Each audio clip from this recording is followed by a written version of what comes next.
झी मराठी, चर्चा ही होणारच.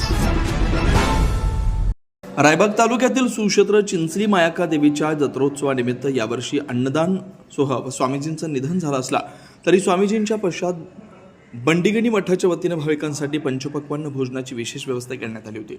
प्रतिवर्षाप्रमाणे यावर्षी चिंचली मायाक्का देवीच्या दर्शनासाठी येणाऱ्या हजारो भाविकांसाठी बागलकोट जिल्ह्यातील रबकवी बनहट्टी तालुक्यातील बंडीगणी येथील बसवगोपाल नीलमाणिक मठाचे चक्रवर्ती अन्नदानेश्वर श्री यांच्या आशीर्वादानं महादासोहाचं आयोजन करण्यात आलं होतं.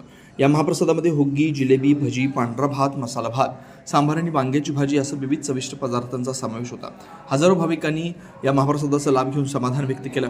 या प्रसंगी चिंचली मायाक्का देवी मंदिर समितीचे अध्यक्ष जितेंद्र राज जाधव देसाई चिंचलीकर यांनी दासोह स्थळाला भेट दिली. चक्रवर्ती दानेश्वर श्री आज आपल्यात नसले तरी त्यांच्या दैवी शक्तीमुळे आणि आशीर्वादानं हा अन्नदानाचा उपक्रम अविरतपणे सुरू आहे. हीच त्यांच्या सामर्थ्याची पावती आहे अशी भावना जितेंद्र राज जाधव देसाई चिंचलीकर यांनी व्यक्त केली. त्यानंतर बाबलती येथील श्रींनी उपस्थितांना मार्गदर्शन करताना सांगितलं की चक्रवर्ती दानेश्वर श्री सदैव आपल्या पाठीशी आहेत. त्यांचं ध्यान आणि स्मरण केल्यास ते भक्तांना कधी अंतर देणार नाही. त्यामुळे आपण सर्वांनी त्यांच्या चरणी लीन राहावं. बंडीगणी येथील बसवगोपाल नीलमाणिक मठाचे भक्त शिव यांनी माहिती दिली की चक्रवर्ती अन्नदानेश्वर श्रींच्या आशीर्वादानं मायाक्का देवीच्या जत्रेनिमित्त दरवर्षीप्रमाणे यंदाही 3 दिवस महाप्रसादाचं आयोजन करण्यात आलंय. सर्व भक्तांच्या सहकार्यानं हा सेवायज्ञ असा सुरू राहील अशी प्रतिक्रिया शिव यांनी दिली. सी मराठीसाठी इंगळीहून राजू कोळे. ಬಂಡಿಗರಿ ದಾನೇಶ್ವರ ಮಹಾರಾಜ್ ವಿಷಯ ಮಾತಾಡಬೇಕಾದ್ರೆ ಸೂರ್ಯದ ಬೆಳಕದ ವಿಷಯ ಮಾತಾಡ್ದಂಗೆ ಅವ್ರಿಗೆ ದೇವರ ಆಶೀರ್ವಾದ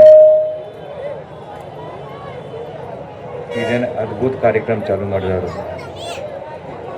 ಇದು ಯಾರಾದ್ರೂ ಸಾಧಾರಣ ಮನುಷ್ಯಗೆ ಆಗೋಕ್ಕೆ ಸಾಧ್ಯ ಇಲ್ಲ. ಅದಕ್ಕಿಂತ ಹೆಚ್ಚಿನಂದ್ರೆ ಅವ್ರು ಮಾಡಿದ ಪುಣ್ಯ ಅವ್ರು ನಿಶ್ಚಿತವಾಗಿ ದೇವ್ರ ಟ್ಯಾಕ್ ಹೋಗಿದ್ದವರು. ಈ ಥರದ ಪ್ರೂಫ್ ಅಂದ್ರೆ ಅವ್ರು ಹಾದ್ರೆ ಸುಧಾ ಅವ್ರ ಕಾರ್ಯ ನಾವು ಇನ್ನೂ ಚಾಲೂ ಇಟ್ಟಿದ್ದೇವೆ ಅಂದ್ರೆ ಅವ್ರ ದೇವ್ರ ಟ್ಯಾಕಿಂದ ನಮ್ಗೆ ಅದೇನು ಶಕ್ತಿ ಕೊಟ್ಟಿದ್ದಾರೆ. ಅವ್ರು ಮಾಡಿದ ಕಾರ್ಯಕ್ರಮ ಪುಣ್ಯ ಕಾರ್ಯಕ್ರಮ ನಾವು ಹಂಗೆ ನಡ್ಸ್ಕೊತ ಹೋಗ್ಬೇಕು ಅಂತ ಅವ್ರ ಬಗ್ಗೆ ಮಾತಾಡೋಕ್ಕೆ ಶಬ್ದ ಇಲ್ಲ. ಅವ್ರ ಮ್ಯಾಗಿನ ನೋಡ್ಕೊಂಡು ನಮಗೆ ಆಶೀರ್ವಾದ ಕೊಡಲಿ ಅಂತ ನಾವು ಬೇಡ್ಕೊಂಡು ಅಪ್ಪನ ಮಕ್ಕಳು ಹೌದಪ್ಪ, ಅವರು ಸತ್ಯವಂತ ಮಕ್ಕಳು ಹೌದು ನಂಗ ನಮ್ಮ ಅಪ್ಪನ ಜೇಂಡ ಇನ್ನೂ ಕುಂದಾರಂಗ ಮಾಡ್ಕೊಂತ ಭಕ್ತಿ ನಿಮ್ಗೆ ತಿಳ್ಕೊಳ್ಳಿ. ಯಾಕಂದ್ರೆ ಅವ್ರ ನನಗಂತೂ ದಿನ ನಾವು ಕಣ್ಣು ಮುಚ್ಚಿರ್ನ ಅವ್ವ ಬರ್ತಾವೆ, ಅಪ್ಪ ಬರ್ತಾನು, ಒಟ್ಟ ಮುಂದೆ ಹೆಂಗ್ ಬರ್ತಾರಂದ್ರ ಅವ್ನ ಇದಾಗ ಇರ್ತಾರ. ಅವ್ನು ನನ್ನ ಅವ್ರಿದಾಗ ಅವಕ್ಕಿನಿ ಇದೇನ್ செய்யாರ ಅವ್ರು ನಮ್ಮಿದಾಗ ಅವ್ರದವರು ಅವ್ರಿದಾಗ ನಾ ಇದ್ದೀನಿ. ಇದು ಹೆಂಗ ಮಜಾರಿದು ಅವ್ರಿದಾಗ ನಾ ಅದೀನಿ, ನಮ್ಮಿದಾಗ ಅವ್ರದಾರ. ಹಿಂಗ ಆಟ ನಡೆದಿಲ್ಲ, ಹಿಂಗ ಆಟ ನಡೆದಲ್ಲ. ಅದಕ್ಕಾಗಿ ಅಂತ ಮಹಾತ್ಮರನ್ನ ಎಂದು ಕೈ ಬಿಡಕ್ ಹೋಗ್ಬೇಡ್ರಿ. ನಮ್ಮ ಅಪ್ಪಿಗೆ ಅದಾನು 2 ದಿನ ಆತು, ನಾಳೆಗಿರ್ತಾನೋ ನಾನು ಕರ್ಕೊಂಡು ಮತ್ತೆ ಮನೆಗೆ ಮುಟ್ಟಿಸ್ತಾವ. ಅವ್ ಯಾರನ್ನ ಕೈ ಬಿಡಂಗಿಲ್ಲ. ಅಂತ ಗುರುನಾಥನ ಈ ಮಠದಾಗ ಕಂಡವರ ಪುಣ್ಯಾತ್ಮರು ಇಲ್ಲ. ಇವರು ಬಂದು ಅಪ್ಪನ ಪಾದಕ್ಕೆ ದರ್ಶನ ಆಗಿದ್ದು ಇವ್ರ ಜನ ಪಾವನ ಆಗ್ಯದ. ಯಾಕಂದ್ರೆ ಇಲ್ಲಿದ್ದವರು ಇವ್ರ ಅಪ್ಪನ ದರ್ಶನ ಆದ್ಲ, ಅಪ್ಪನ ಮಕ್ಕಳಾದ್ರಲ್ಲ, ಅಪ್ಪನ ಗುರುತ ಹಿಡಿದ್ರಲ್ಲ, ಅಪ್ಪನ ಪಾದಕ್ಕೆ ಶರಣಾಗತಿ ಆದ್ರಲ್ಲ, ಆ ಹುಟ್ಟಿದ ಲಾಭ ಆತ. ಅವ್ರ ತಾಯಿ ಪುಣ್ಯ, ಅವ್ರ ತಂದೆ ಪುಣ್ಯ, ಅವ್ರ ಜನ್ಮ ಪಾಪದ ಪರಿಹಾರ ಆಗಿ ಪುಣ್ಯಾತ್ಮರಾದವರು. ಅಂತ ಜನ್ಮ ನಾವು ಮಾಡ್ಕೋಬೇಕಾಗ್ಯದ. ಈ ಶರೀರ ಹೊರದು ನಾವು ಕೀರ್ತಿವಂತರಾಗಬೇಕು, ಶರೀರ ಹೊರದು ದೇವ್ರ ಮಕ್ಕಳಾಗಬೇಕು. ಹಾಳಾಗಿ ಹೋಗ್ಬಾರ ತಿಳ್ಕೊಂಡು ಅಪ್ಪ ಹೇಳ್ತದ, ಈ ಶರೀರಕ್ಕೆ ಆಡ್ಲಿ ನೀವು ಕೆಡಬೇಡ್ರಿ, ಶರೀರಕ್ಕೆ ಆಡ್ಲಿ ನೀವು ಕೆಡಬೇಡ್ರಿ. ನೀವು ಕ್ಯಾಟ್ರಿ ಬಂದು ಚಿಕ್ಕಯ್ಯ ಬಂದಂಗಿಲ್ಲ, ಇಲ್ಲಿ ಚಿಕ್ಕಯ್ಯ ಬಂದನ್ರಿ, ಚಿಕ್ಕಯ್ಯ ಬಂದಿತ್ತಾನು, ಸದಾಶಿವ ಬಂದಾನು. ಅದಕ್ಕೆ ನೀವು ಕೆಡಬೇಡ್ರಿ, ಶರೀರ ಕೆಡಲಿ, ನೀವು ಕೀರ್ತಿವಂತರಾಗ್ರಿ. ಮ್ಯಾವ ಕೀರ್ತಿ ಆಕತಿ, ಇಲ್ಲೂ ಕೀರ್ತಿ ಆಕತಿ. ಅಂಥದ್ದು ಮಾಡ್ಕೋರಪ್ಪ ಅಂತ ಹೇಳೋಣ ಯಾರಂದ್ರೆ ನಮ್ಮ ಅಪ್ಪ ಹೇಳಿದ.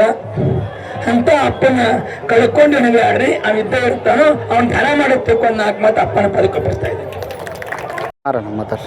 ಶ್ರೀ ಬಸವಗೋಪಾಲ್ ನೀಲಮಾಣಿಕ್ ಮಠ ಸುಕ್ಷೇತ್ರ ಬಂಡಿಗಣಿ ಮಠದ ವತಿಯಿಂದ ಶ್ರೀ ಮಾಯಾಕ್ಕ ದೇವಿ ದೇವಸ್ಥಾನದ ಜಾತ್ರೆ ನಿಮಿತ್ತವಾಗಿ ಇಲ್ಲಿ 3 ದಿನಗಳ ಕಾಲ ಮಹಾಪ್ರಸಾದ ನಡೆಯುತ್ತದೆ. ಬಂಡಿಗಣಿ ಮಠದ ವತಿಯಿಂದ ಇವತ್ತು 1 ಲಕ್ಷಾಂತರ ಜನ ಊಟ ಮಾಡ್ತಾರೆ.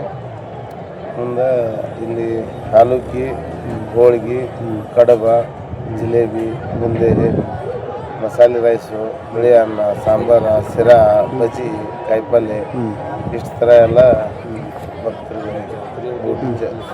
ಜಾತ್ರೆಯಲ್ಲಿ 3 ದಿನಗಳ ನಿರಂತರ ಅನ್ನದಾಸೋಹ ಇರ್ತದೆ ರೀ. ಅಪ್ಪಾಜಿ ಅವರ ನೇತೃತ್ವದಾಗ ಇದು ಪ್ರತಿ ವರ್ಷದಂತೆ ಈ ವರ್ಷನೂ ನಡೆಸ್ಕೊಂಡು ಹೊಂಟ. ಈಗ ಭಕ್ತರೆಲ್ಲ ಕೂಡಿ ಸೇರ್ಕೊಂಡು ನೋಡ್ರಿ ಎಲ್ಲ ಭಕ್ತರು ಕೂಡ ನಡ್ಸ್ಕೊಂಡು ಹೊಂಟ.